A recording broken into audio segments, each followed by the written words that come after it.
الحمد للہ وحدہ والصلاة والسلام علی من لا نبی بعد اما بعد فاعوذ باللہ من الشیطان الرجیم بسم اللہ الرحمن الرحیم ان اللہ اشتری من المؤمنین انفسهم واموالهم بان لهم الجنہ یقاتلون فی سبیل اللہ فیقتلون ویقتلون عن ابن عمر رضی اللہ تعالی عنہما قال قال رسول اللہ صلی اللہ علیہ وسلم ان اللہ جعل الحق على لسان عمر وقلبه رواہ الامام الہمام الترمذی فی جامعہ صدق اللہ العظیم وبلغنا رسولہ النبی الامی الکریم ونحن على ذلك لمن الشاہدین والشاکرین والحمد للہ رب العالمین۔ دنیائے عدالت میں تیرا نام رہے گا، دنیائے عدالت میں تیرا نام رہے گا، فاروق تیرے نام سے اسلام رہے گا۔ معزز دوستو، محرم الحرام سن 1443 ہجری شروع ہے اور اس مہینے کی پہلی تاریخ امیر المؤمنین حضرت عمر فاروق رضی اللہ تعالیٰ عنہ کی شہادت سے رنگین ہے، اور اس مہینے کی 10 تاریخ حضرت حسین رضی اللہ تعالیٰ عنہ کی تاریخ شہادت ہے۔ میں انشاءاللہ آئندہ جمعہ واقعہ کربلا پہ عرض کروں گا، لیکن یکم محرم کی مناسبت سے حضرت عمر رضی اللہ عنہ کے حوالے سے میں چند باتیں آپ کی گوش گزار کر رہا ہوں۔ حضرت عمر فاروق رضی اللہ تعالیٰ عنہ ان لوگوں میں ہیں جن کو رسول اللہ صلی اللہ علیہ وسلم کی مراد کہا جاتا ہے۔ مرید تو ہر صحابی ہے، لیکن مراد کئی ہوتے ہیں۔ حضرت عمر رضی اللہ تعالیٰ عنہ رسول اللہ کی مرادوں میں ایک مراد ہے۔ اسلام جب آیا، اسلام کے مقابلے میں کفر کی طاقت نے اپنا زور لگایا تو 2 بندے ایسے تھے جو کفار میں سب سے سرکردہ ہے، ایک ابو جہل ہے اور ایک حضرت عمر ہے۔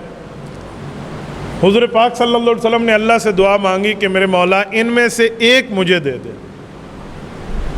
اللہ رب العزت نے دعا قبول کی۔ اگلے دن حضرت عمر فاروق رضی اللہ تعالیٰ عنہ مسلمان بن کے آئے کیسے ہیں یہ آپ حضرات کے علم میں ہے کہ آئے تھے سر لینے کے ارادے سے کہ رسول اللہ صلی اللہ علیہ وسلم کو شہید کروں گا، لیکن سر لینا نہیں تھا، تقدیر ہنس رہی تھی، سر دینے کا معاملہ بن گیا۔ حضرت عمر رضی اللہ تعالیٰ عنہ جب اسلام لائے تو صحابہ کرام فرماتے تھے کہ حضرت عمر کا اسلام لانا یہ اسلام کی فتح تھی۔ حضرت عمر اسلام لانے میں 40ویں نمبر پہ ہے۔ جب حضرت عمر اسلام لائے تو 40 مسلمان اس دن پورے ہو گئے تھے، 40 کی تعداد مکمل ہو گئی۔ لیکن اس شخص نے وہ کارنامے سر انجام دیے ہیں اسلام کے اندر، اللہ کی وہ رضا حاصل کی، رسول اللہ صلی اللہ علیہ وسلم کے ہاں اپنا وہ قرب اور مقام حاصل کیا کہ دنیا اسلام میں انبیاء کرام کے بعد حضرت ابوبکر صدیق کے بعد دوسرا نمبر حضرت عمر فاروق کا ہے، جو 40ویں نمبر پہ اسلام لا رہا ہے۔ بظاہر تو یہ بنتا کہ اس کا 40واں نمبر ہوتا، لیکن وہ 40واں نمبر نہیں ہے، وہ ابوبکر صدیق کے بعد سب سے امت کی قیادت کرنے والے یہ ہیں۔ حضرت عمر رضی اللہ تعالیٰ عنہ کی زندگی اسلام میں بہادری، شجاعت، دلیری، ایثار، قربانی سے بھری ہوئی ہے۔ سیدنا عمر رضی اللہ تعالیٰ عنہ اگر کوئی وعدہ کر لیتے تو وعدے کے سچے ہوتے، اس وعدے کو توڑتے نہیں تھے، اور کسی سے کوئی خدمت کی بات طے کر لیتے تو وہ مکمل ہوتا، اور اپنی ذات کی حد تک اتنی سادگی تھی کہ 22 لاکھ مربع میل پر اسلام پھیلایا ہے۔ یہ پورا ہمارا بر اعظم افریقہ حضرت عمر فاروق رضی اللہ تعالیٰ عنہ کی مرہون منت فتح ہے۔ یہ پورا کیسر و کسریٰ کی سلطنت جو اس زمانے کی 2 سپریم پاور ہوتی تھی، جیسے آج نیٹو کو دیکھ لیں، امریکہ کو دیکھ لیں، عام بندہ تو چھیڑنے کی ہمت بھی نہیں کرے، یہ اس زمانے کے کیسر و کسریٰ اس طرح سپریم پاور تھے۔ رسول پاک صلی اللہ علیہ وسلم کے دور کے بعد حضرت عمر فاروق کا ان سے ٹاکرا آیا ہے، اور ان کی سلطنتوں کو حضرت عمر فاروق نے یوں اپنے زیر سلطنت لیا ہے جیسے کسی فٹ بالر کو کہو کہ وہ گراؤنڈ کے اندر فٹ بال کو کک مار دے، اتنی آسانی سے لیا۔ اور ان پر حضرت عمر کا رعب اتنا چھا گیا تھا کہ سیدنا عمر رضی اللہ تعالیٰ کا نام آتا تو ان کی عورتوں کے بارے میں مشہور تھا کہ کفار میں خواتین بچوں کو سلاتے وقت کہتی تھی سو جا ورنہ عمر آ جائے گا. یعنی اسلام پھیلانے میں ان کا اتنا رعب اور دبدبہ تھا. سیدنا عمر رضی اللہ تعالیٰ عنہ کی زندگی میں کئی مرتبہ یہ معاملہ پیش ہوا کہ صحابہ کرام سے حضور پاک نے کسی مسئلے پر رائے مانگی, سب نے رائے دی. حضرت عمر کی باری آئی, حضرت عمر نے بھی رائے دی. اس کے بعد قرآن کریم کی وحی اتری تو جو اللہ نے آیت اتاری وہ اس رائے کے مطابق جو حضرت عمر فاروق نے رائے دی. اور صرف رائے نہیں, بعض اوقات لفظ بھی قرآن کے وہی بن کے آ جاتے جو حضرت عمر اپنے مشورے میں لفظ استعمال کرتے تھے. مثلا ایک لفظ ہے سبحانک ھذا بہتان عظیم, سورۃ نور میں 18ویں پارے میں موجود ہے.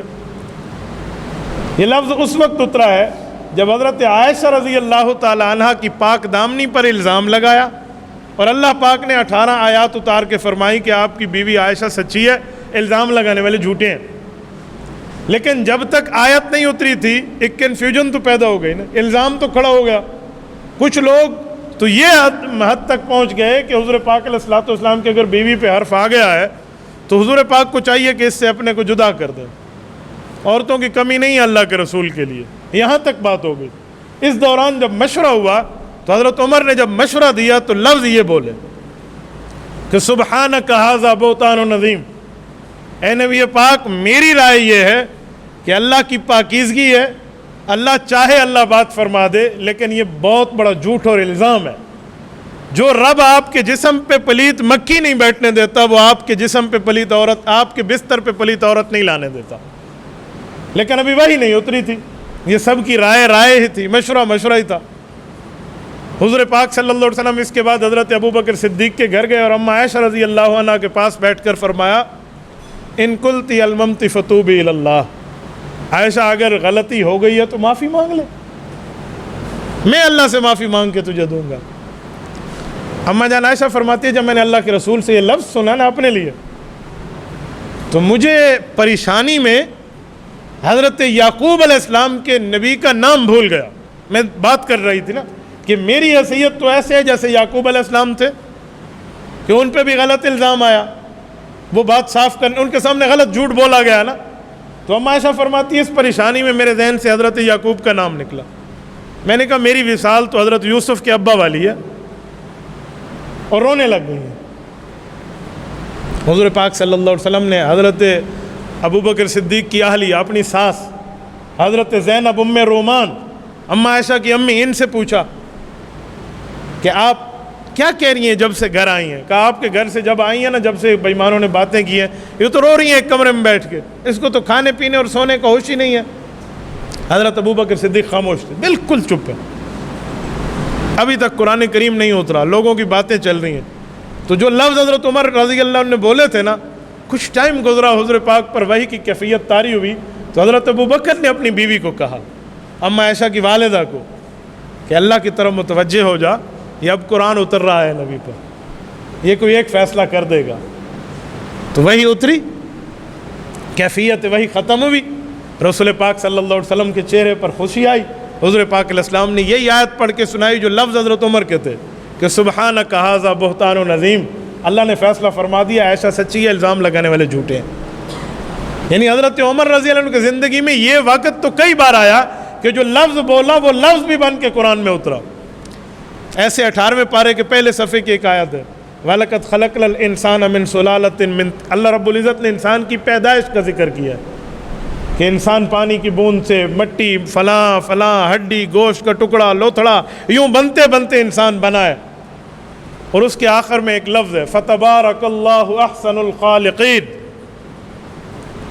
جامع البیان میں موجود ہے کہ سیدنا عمر رضی اللہ عنہ, یہ تفسیر طبری کے اندر, حضرت عمر رضی اللہ عنہ یہ لفظ سن رہے تھے, قرآن کریم اتر رہا ہے, رسول اللہ صلی اللہ علیہ وسلم پر ایک ایک آیت اتری ہے. تو جب انسان کی پیدائش کا ذکر ہو رہا ہے تو حضرت عمر نے جب پیدائش سنی کہ اللہ پاک نے پانی پر تصویر بنائی انسان کی, اور 3 اندھیروں میں انسان کو ماں کے پیٹ میں وجود دیا, پھر اس میں روح ڈالی, پھر 4 ماہ یہ 4 ماہ یوں, تو حضرت عمر کہنے لگے فتبارک اللہ احسن الخالقین، میرا اللہ تو برکات والا ہے اور تو نے سب سے اچھی مخلوق کو پیدا کیا ہے، بہترین خالق تو ہے۔ یہ لفظ حضرت جبرائیل علیہ السلام نے اس کے بعد حضور پاک پر بطور قرآن نازل فرما دی، فتبارک اللہ احسن الخالقین۔ یعنی میری بات کا مطلب کہ حضرت عمر کی خواہش پہ قرآن اترتا تھا، بعض اوقات الفاظ پہ قرآن اترتا تھا۔ آج اللہ رب العزت آپ کو حج اور عمرے کی سعادت عطا فرمائے، جب آپ بیت اللہ کا طواف کریں گے نا، اس کے بعد صفا مروہ کی سعی ہوتی ہے۔ پرانے زمانے میں ایسے ہی تھا، طواف کے بعد بندہ سعی کرتا تھا، لیکن اب یوں نہیں ہے۔ کیوں؟ ایک بار اللہ کے رسول طواف کے بعد نکلنے لگے تو حضرت عمر رضی اللہ عنہ نے دامن کو پکڑ کے عرض کیا کہ یا رسول اللہ میرا ایک جی چاہتا ہے، خانہ کعبہ کی تعمیر نو حضرت ابراہیم علیہ السلام نے کی ہے، اور حضرت ابراہیم علیہ السلام کی خانہ کعبہ کے ساتھ بڑی یادیں وابستہ ہیں، اور حضرت سیدنا ابراہیم علیہ السلام نے جس جگہ ٹھہر کر اس خانہ کعبے کی تعمیر کی ہے، جس کو ہم عام زبان میں گو کہتے ہیں، لفٹ جس کے اوپر ٹھہر کے کہا، وہاں پر حضرت ابراہیم کے پاؤں کے نشانات ہیں، یہ مقام ابراہیم میں موجود ہیں، آج تک موجود ہیں۔ وہاں پر جو حجاج جاتے ہیں وہ دیکھ کر آتے ہیں کہ کعبۃ اللہ کے ساتھ ایک چھوٹی سی اس طرح خوبصورت جگہ شیشوں کی ٹھہری ہے جسے مقام ابراہیم کہتے ہیں، وہاں سیدنا ابراہیم علیہ السلام کے قدموں کے نشان موجود ہیں۔ تو حضرت عمر عرض کرنے لگے کہ یا رسول اللہ اگر ادھر ہم 2 رکعت نماز نفل پڑھ لیں، اللہ کے لیے پڑھیں، طواف کے بعد ہی پڑھیں، کوئی غیر اللہ کے لیے تو نہیں پڑھیں، لیکن میرے دل میں ہے، تو آپ علیہ السلام نے حضرت عمر کا ہاتھ پکڑا کہ عمر کیا کہتے ہو، اللہ پاک نے حکم نہیں دیا تو میں نہیں پڑھتا۔ یہ کہہ کر رسول اللہ صلی اللہ علیہ وسلم چل پڑے۔ کچھ تھوڑا ہی گئے ہیں کہ حضرت جبرائیل علیہ السلام وحی لائے، سورۃ بقرہ کی آیت نمبر 125، وَاتَّخِذُوا مِن مَّقَامِ إِبْرَاهِيمَ مُصَلًّى۔ آپ واپس پلٹیے، آپ ادھر جا کر 2 رکعت نماز نفل ادا کیجئے اور امت کے لیے اس کو سنت قرار دے دیجئے۔ آج وہ واجب الطواف ہے، ہمارا طواف مکمل نہیں ہوتا اگر طواف کے بعد وہاں 2 نفل نہ پڑھیں۔ اس طرح میں نے جو تلاش کیا ہے نا، تقریباً 22 واقعات ہیں جن کی 50 کے قریب آیات ہیں جو حضرت عمر کے معاملات پہ اتری ہیں۔ واقعات کی تعداد 20 سے 22 ہے، آیات تو 50 کے لگ بھگ ہیں۔ کیوں؟ حضرت عائشہ کے ایک واقعے پہ 18 آیتیں اتر رہی ہیں، تو آیات حضرت عمر فاروق کی خواہش پہ اترنے والی، آپ مجھے بتائیں جہاں اتنی زیادہ حضرت عمر رضی اللہ عنہ کی زبان اقدس کے مطابق آیات اتریں، اس شخص کا مقام عرش معلیٰ پر کیا ہوگا؟ ہم تو دنیا کے حساب کی بات کر رہے ہیں، یہ وہ ہے جو فرشتوں میں اپنی پہچان رکھتا ہے، یہ وہ ہے جو آسمانی مخلوق اس کی پہچان رکھتی ہے۔ انسان 4 چیزوں سے بنا ہے، ہوا، آگ، پانی اور مٹی۔ جتنی حکومتیں آئی ہیں نا، ایسی کون سی حکومت ہے جن نے ان 4 چیزوں پہ حکومت کی ہو؟ وہ حضرت عمر کی حکومت، جس کی حکومت ہوا پر بھی ہے، آگ پر بھی ہے، پانی پر بھی ہے، مٹی پر بھی ہے۔ ساریہ بن زنیم رضی اللہ عنہ ایک صحابی ہیں، انہیں کمانڈر بنا کے یمن کے دور علاقوں میں بھیجا جہاد کے لیے۔ حضرت ساریہ رضی اللہ تعالیٰ کا واقعہ البدایہ والنہایہ میں امام ابن کثیر نے لکھا ہے رحمۃ اللہ علیہ نے۔ حضرت عمر رضی اللہ عنہ مدینہ منورہ میں، اور وہ میدان جہاد میں سینکڑوں میل دور ہے۔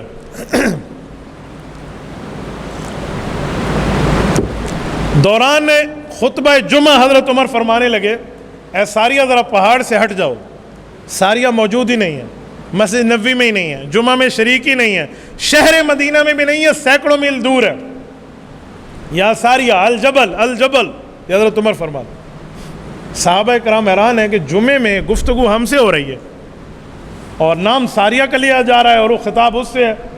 تو جمعہ کے بعد صحابہ کرام نے گویا یوں پوچھا کہ امیر المؤمنین وحی کا سلسلہ تو منقطع ہے، یہ آپ کیسی بات کر رہے ہیں ساریہ سے؟ تو حضرت عمر رضی اللہ فرمانے لگے، میرے سامنے اچانک معاملہ ہوا کہ میں نے دیکھا ایک پہاڑ ہے، پہاڑ کے پیچھے دشمن آ رہا ہے اور ساریہ اپنی فوج کے ساتھ ٹھہرا ہے، لیکن پیچھے جو دشمن حملہ کر رہا ہے نا اس سے غافل ہے۔ تو میں نے کہا ساریہ ادھر دیکھنا۔ جب میں نے کہہ لیا وہ منظر میرے سامنے ہٹ گیا، مجھے تو نظر ہی نہیں آ رہا تھا کہ اب کیا ہے، تو آپ سامنے میرے بیٹھے تھے۔ تو صحابہ کرام نے وہ تاریخ نوٹ کر کے رکھ دی۔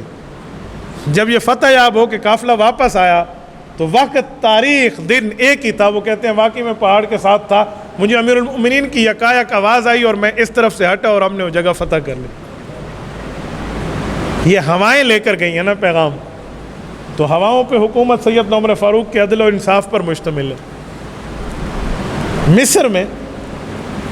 مصر کے گورنر نے حضرت عمر رضی اللہ عنہ خط لکھا کہ ہمارے یہاں ایک بہت بڑا عجیب معاملہ ہوتا ہے، سال میں ایک لڑکی کو قربان کرنا پڑتا ہے۔ قربان کا مطلب کہ جن کو دینا پڑتا ہے، کہ جن لڑکیوں کو کیا کرتا ہے، کہ جن لڑکی کو کھا جاتا ہے، کہ وہ کیا ہے، کہ دریائے نیل سوکھ جاتا ہے اور ان کا عقیدہ ہے کہ ادھر جن سارا پانی پی گیا ہے، اور وہ جن چاہتے ہیں کہ ہر سال مجھے ایک لڑکی دو، خوبصورت میک اپ کرا کے یہاں اندر پھینکو، وہ دریا میں نہیں ڈوبے گی، میرے منہ میں آئے گی، میں کھا جاؤں گا تو پانی چھوڑ دوں گا۔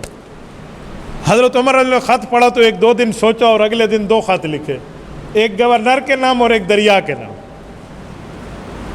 آدم علیہ السلام سے لے کر قیامت تک کا شاید ایسا منظر نہ ہو کہ دریاؤں اور پانیوں کو خط لکھا جائے۔ گورنر کو لکھا کہ تیری ایک ہی ڈیوٹی ہے، تو نے خط اٹھا کے پانی میں اس جگہ ڈالنا ہے جہاں لڑکی کو ڈالتے ہیں۔ سیدنا عمر فاروق نے وہاں کلام لکھ کر یہ لکھا تھا کہ میں مسلمان ہوں اور میں نے رسول اللہ صلی اللہ علیہ وسلم کے ساتھ ایک عرصہ گزارا ہے، اور ہم نے اللہ کے رسول سے یہ بات سیکھی ہے کہ پانی دینا اور رزق دینے لینے کا معاملہ رب کا ہے۔ یہ کب سے معاملہ غیر اللہ کے ہاتھ میں آ گیا ہے؟ ہمارا رزق کا معاملہ، یہ زمینیں جو سیراب ہوتی اس پانی سے اللہ کا معاملہ ہے۔ اے دریائے نیل کا پانی، اگر تو اللہ کا پابند ہے حکم کا تو چل، ورنہ ہمیں تیرے پانی کی کوئی ضرورت نہیں ہوگی۔ ایک توحیدانہ مستانہ ایک ترانہ ہے۔ جب گورنر کے پاس یہ خط گیا اور وہ ڈالنے گئے تو ایک لشکر ان کے ساتھ گیا مصر کے علاقوں کا۔ اس وقت قاہرہ دارالخلافہ نہیں تھا، اسکندریہ ہوتا تھا۔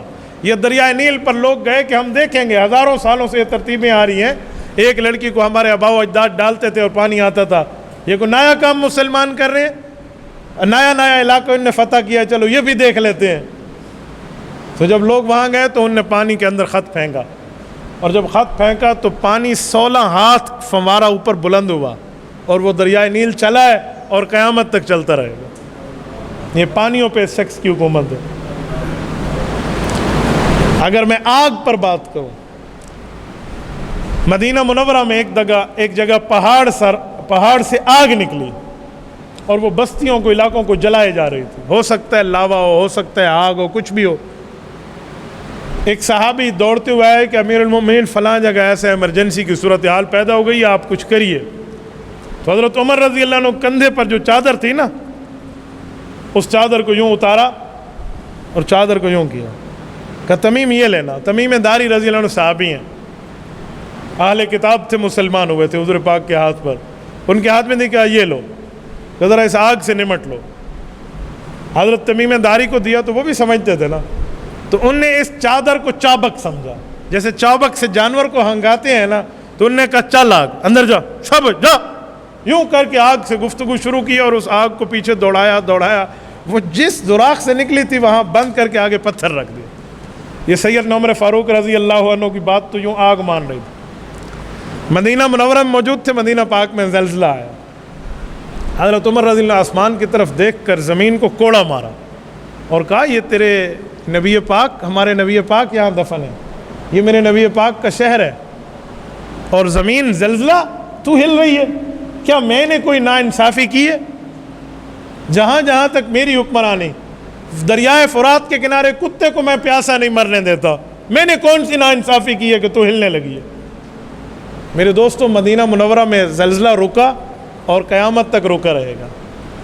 وہ جو 3 زلزلے دجال سے پہلے آنے ہیں نا، جب دجال آئے گا تو مدینہ میں داخل نہیں ہو سکے گا۔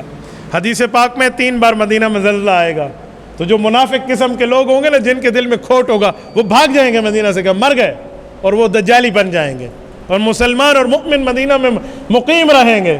بس وہی زلزلے آنے جو اس وقت آزمائش کے لیے آئیں گے، امتحان کے لیے آئیں گے، باقی مدینہ کی زمین پہ زلزلہ نہیں ہے۔ یہ مٹی پر حکومت سیدنا عمر فاروق کی ہے، ایسا حکمران ہم کہاں سے لائیں گے؟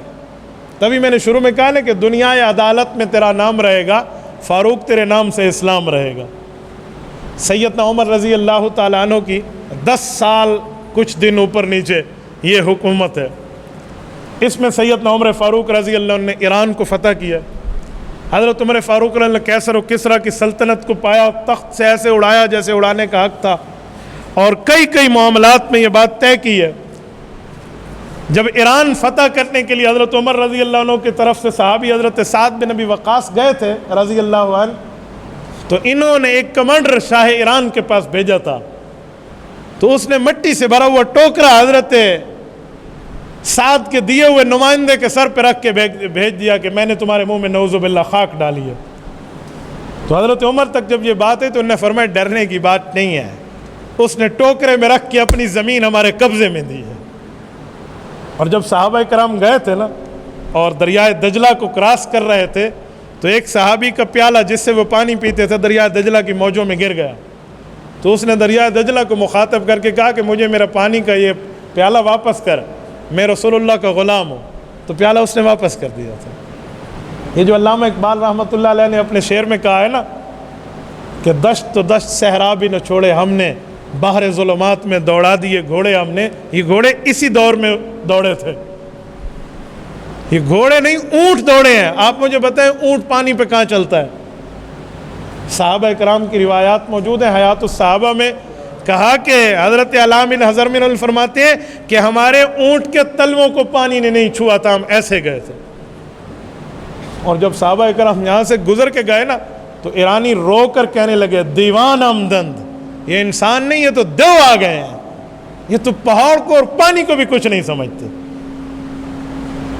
سیدنا عمر کی طاقت کو ایک لفظ میں اگر بیان کرنا ہو تو یوں کریں کہ بیت المقدس کو آج ہم 1.5 ارب مسلمان آزاد نہیں کر سکتے، حضرت عمر نے اکیلے اس کو فتح کیا تھا۔ یہ فاروقی طاقت ہے، جہاں 1.5 ارب مسلمان کردار ادا نہ کر سکے وہاں اکیلا عمر گیا اور اسلم غلام کو لے کر گیا، اور باری باری سواری کرتے اور نیچے چلتے ہوئے گئے ہیں، اپنی باری پر نیچے مہار کی رسی کو پکڑا ہے، اونٹ کی رسی کو، اور اتفاق سے جب بیت المقدس پہنچے تو باری حضرت عمر کی تھی مہار پکڑنے کی۔ غلام نے کہا حضرت ادھر مجھے پکڑنے، دیکھا جی نہیں، انصاف انصاف ہوتا ہے۔ تو آپ خود اندازہ لگائیں کہ اس شخص کی ساتھ اللہ رب العزت کی مدد اور نصرت کا عالم کیا ہوگا۔ حضرت عمر رضی اللہ عنہ کی اس طاقت کو ختم کرنے کے لیے کفار کی طرف سے بڑے جو ہے نا سازشیں اور بڑے معاملات ہوئے ہیں۔ حضرت عمر سے ملاقات کرنے کے لیے کفار کے وفد آتے تھے۔ ایک بار کیسر روم کی طرف سے ایک وفد آیا، تو ان میں بڑے آدمی نے آ کر جو ان کا نمائندہ تھا صحابہ کرام سے پوچھا کہ تمہارا بادشاہ کہاں ہے؟ انہوں نے کہا جی ہمارا کوئی بادشاہ نہیں، ہمارا امیر المؤمنین ہے۔ کہا اس کا محل کہاں ہے؟ کہا کوئی محل نہیں، مسجد نبوی میں جا کر دیکھ لیں۔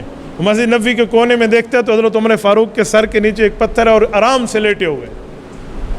آپ بتائیں 22 لاکھ مربع میل کا حکمران ہو اور یوں آرام سے سویا ہوا، کبھی اپنے آپ کو حکمران نہیں سمجھا۔ رات کو قافلوں کے جا کر رکھوالی کیا کرتے تھے کہ شہر میں کوئی قافلہ داخل ہوتا تو حضرت عمر رضی اللہ عنہ پہلے اس کی نگرانی کے لیے جاتے۔ غلام اسلم نام ہے، زید ابن اسلم رضی اللہ عنہ تابعی ہیں، ان کے والد ہیں۔ یہ فرماتے ہیں میں ساتھ تھا، ایک جگہ حضرت عمر رضی اللہ عنہ گئے تو ایک خاتون کے بچے رو رہے تھے، اور اس خاتون کے پاس حضرت عمر گئے تو وہ خاتون کچھ دیگچی میں پکا رہی ہے۔ کچھ ٹائم گزرنے کے بعد اس عورت سے پوچھا کہ کیا پکا رہی ہو؟ انہوں نے کہا جی کچھ نہیں پکا رہی۔ کہا پھر آگ کیوں جلائی ہوئی ہے؟ تو انہوں نے کہا جی آگ جلا کر پانی گرم کر رہی ہوں بچے تاکہ رو رو کے سو جائیں۔ کہا ہم مسافر ہیں، ہم نے صبح اس شہر میں داخل ہونا ہے۔ اور وہاں اس نے ایک لفظ بولا کہ پتہ نہیں یہاں کے حکمرانوں کو ہمارے بارے میں کوئی علم نہیں ہوگا، اور حضرت عمر کا نام لیا۔ تو حضرت عمر رضی اللہ تعالیٰ عنہ نے اس عورت سے کہا کہ اللہ کی بندی، تیری اس حال کا علم امیر المؤمنین کو کیسے ہوگا؟ کوئی اطلاع بھجوائی کہ قافلہ آ رہا؟ واپس گئے، بیت المال سے بوری اٹھائی اور اپنے کندھے پہ رکھی۔ غلام کہنے لگے جی میرے کندھے پہ؟ کہ نہیں، قیامت میں میرا بوجھ تو نہیں اٹھائے گا۔ آئے ہیں یہاں، انہیں کھانا کھلایا ہے، پکایا ہے آگ کو۔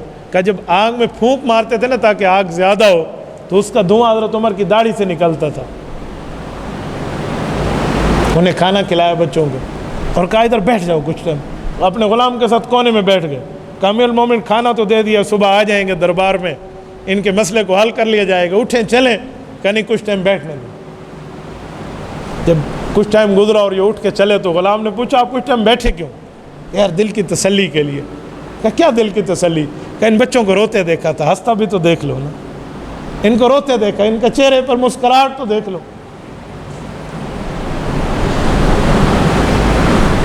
ابو لولو فیروز اس مجوسی کا نام ہے جس نے حضرت عمر فاروق رضی اللہ عنہ پہ وار کیا.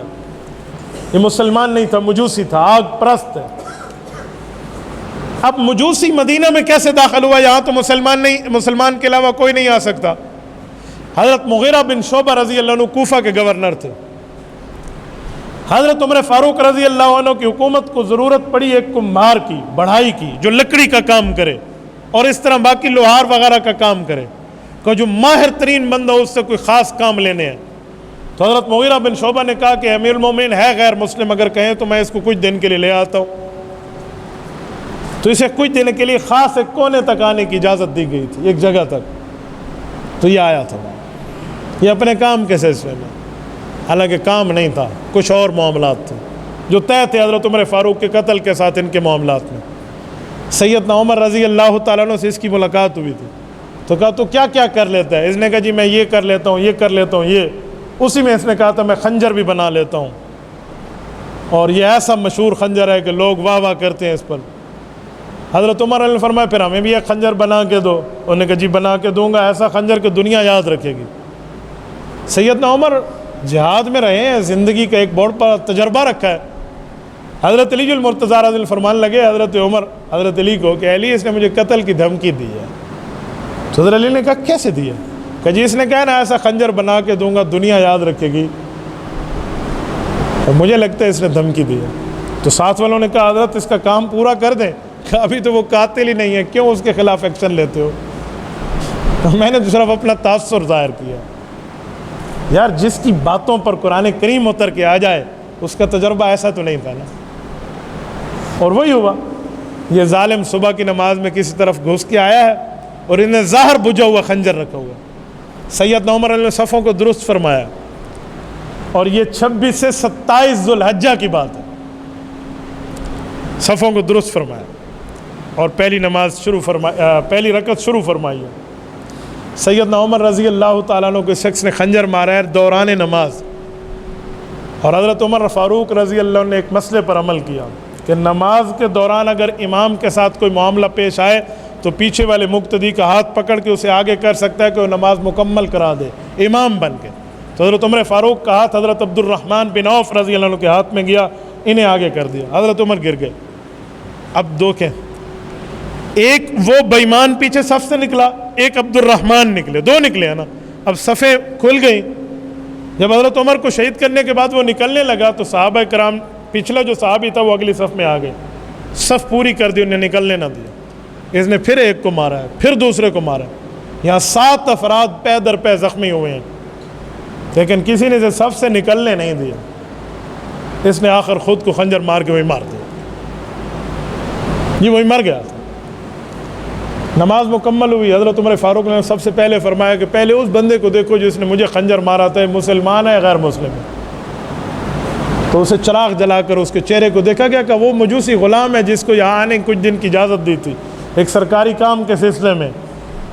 کہا اے اللہ میں کامیاب ہو گیا کہ میرا خون کسی مسلمان کے ہاتھ پہ نہیں. سیدنا عمر فاروق 3 دن زخمی رہے ہیں. ان 3 دنوں میں جو کوئی دوائی پلائی جاتی وہ پیٹ سے نکل آتی، لیکن نماز نہیں گئی ان 3 دنوں میں. اگرچہ خون جاری تھا، جس کا مسلسل خون جاری ہو اس کے نماز اور وضو کا حکم جدا ہے. وہ یہ ہے کہ وہ ایک بار تیمم یا وضو کرے گا، جو بھی کر سکتا ہے. پھر جب تک وقت رہے گا اس نماز کا وہ نماز پڑھ سکتا ہے چاہے خون جاری رہے. اگلے وقت پہ اگلا وضو، اگلے وقت پہ اگلا وضو، یعنی جیسے نماز کا وقت ختم ہوگا گویا اس کا وضو ختم ہوا. یوں ہی رہا ہے معاملہ. اس دوران ایک مرتبہ حضرت عمر رضی اللہ عنہ نے اپنے بیٹے عبداللہ بن عمر کو کہا کہ اماں عائشہ رضی اللہ عنہ کے پاس جاؤ اور انہیں کہو عمر کی خواہش ہے کہ مجھے حضور پاک صلی اللہ علیہ وسلم کے قریب قبر ملے. اماں عائشہ نے حضرت عبداللہ بن عمر کو فرمایا کہ یہاں ایک میرے خاوند اور ایک میرے والد دفن ہے، کمرہ بھی میرا ہے، تو میں نے یہ جگہ اپنے لیے رکھی ہے، لیکن عمر کے معاملات اور اس کی اسلام کی فوقیت کو دیکھ کے اسے اپنے پہ ترجیح دیتی ہوں، اس کی قبر یہاں بنے.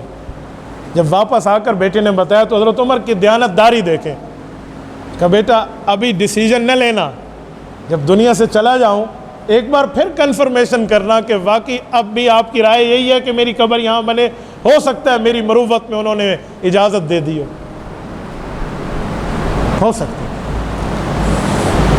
سیدنا عمر رضی اللہ تعالیٰ عنہ چوتھے دن شہید ہوئے جو یکم محرم الحرام سن 24 ہجری بنتا ہے.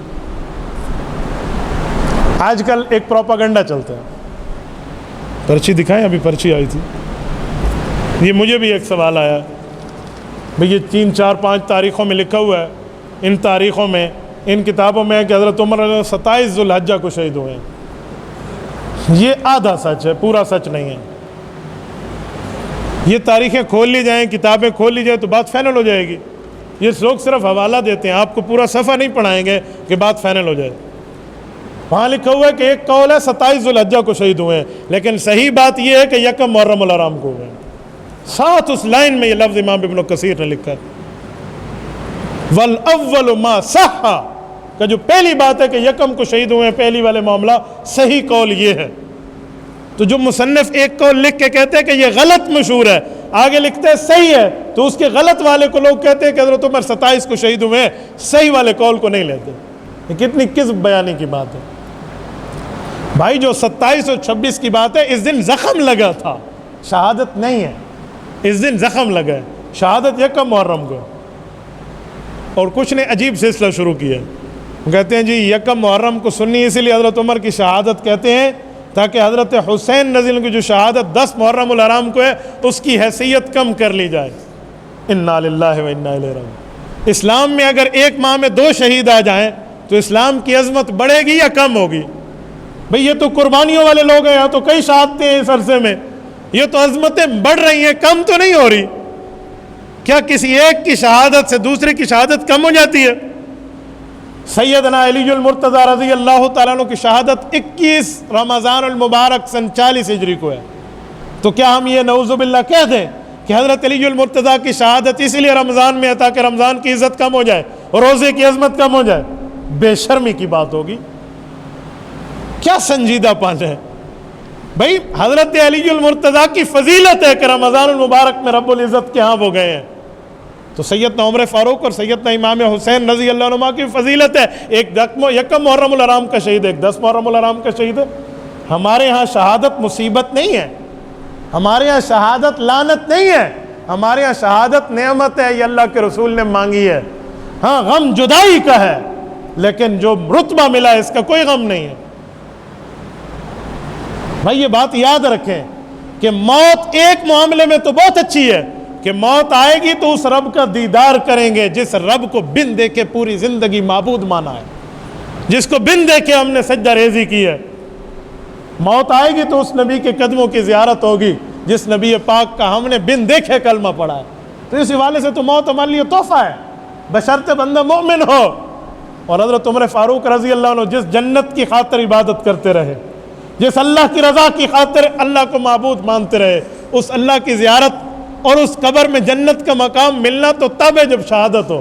تو کیا شہادت کی وجہ سے کوئی رتبے کم ہو جاتے ہیں؟ سیدنا حسین ابن علی رضی اللہ عنہ بھی شہید ہیں, صرف ایک نہیں ہے, 72 شہید ہیں کربلا کے دن میں. یہ جو 72 تن ہیں, تو کیا 71 کی شہادت کو ساتھ ماننا حضرت حسین کی شہادت کے رتبے کو کم کرنے کے مترادف ہے؟ یار انصاف کا خون نہیں کرنا چاہیے. اگر انصاف اس دھرتی پہ قائم ہے تو سچ بات بندہ کرے. وہاں 72 شہادتیں مان لیں, حضرت حسین کی رتبہ شہادت کم نہیں ہوتا. یہاں ایک اور سچی مان لیں, رتبہ کم ہو جاتے. وادن اندھا ونڈے ریوڑیاں تے ول ول دے وے آپ کو. اندھے آکھے میں خیرات کرنی ہے, ایک جیبے جو ریوڑیاں کاٹ کے بے جیبے. یہ کون سا نظریہ ہے بھائی, یہ کون سی ترتیب ہے؟ اچھا ایک شخص مجھے کہنے لگا کہ آپ حضرت عمر فاروق کی یکم محرم کی شہادت مانتے ہیں, تو اس دن تم حضرت عمر فاروق کے لیے کوئی اس طرح کے معاملات اور یوں مجالس تو آپ لوگ قائم نہیں کرتے کہ جس سے سمجھ آئے کہ معاملہ واقعی آپ کو غم اور تکلیف ہے.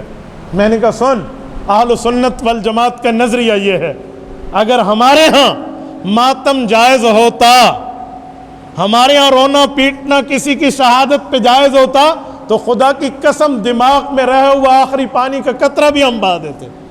یہ تو وہ شہادت ہے, لیکن ہمارے ہاں یہ ترتیب جواز کی نہیں ہے, تو اس لیے ہمارے ہاں معاملہ کھلا کھلا ہے اور صاف ہے. غم جدائی کا ضرور ہوتا ہے, لیکن رتبہ حضرت عمر فاروق کو ملا اس شہادت کی وجہ سے.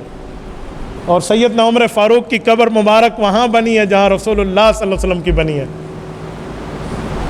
کل قیامت سے پہلے حضرت عیسیٰ علیہ السلام اس روضہ میں دفن ہوں گے، وفات کے بعد جب نیچے تشریف لائیں گے، شریعت نافذ کریں گے اور یہاں دفن ہوں گے وفات کے بعد، تو عمر فاروق تو ابو بکر صدیق تو اتنے خوش قسمت لوگ ہیں جو 2 نبیوں کی معیت میں قیامت میں باہر آئیں گے۔ یہ کمرہ اس جگہ کے سلامی کے قابل ہے جہاں 2 نبی اور 2 صحابہ موجود ہیں اور 2 انبیاء کی قیادت میں آنا ہے۔ اور سنیں سورت نمبر 20 سورت طٰہٰ آیت نمبر 55، رب کائنات فرماتے ہیں منہا خلقناکم وفیہا نعیدکم ومنہا نخرجکم تارۃ اخری۔ جس جگہ بندے کی قبر بنتی ہے اس جگہ اس کی مٹی اٹھائی جاتی ہے۔ تفسیر قرطبی میں حضرت ابو ہریرہ رضی اللہ عنہ کی مرفوع حدیث موجود ہے، حضور پاک نے فرمایا ما من مولود الا وقد ذر علیہ من تراب حفرتہ، جہاں پہ قبر بنی وہیں سے مٹی اٹھا کے اس کی پیدائش ہوئی تھی۔ تو میں کہہ سکتا ہوں کہ عمر فاروق کی مٹی بھی رسول اللہ کے پڑوس سے اٹھائی گئی ہے۔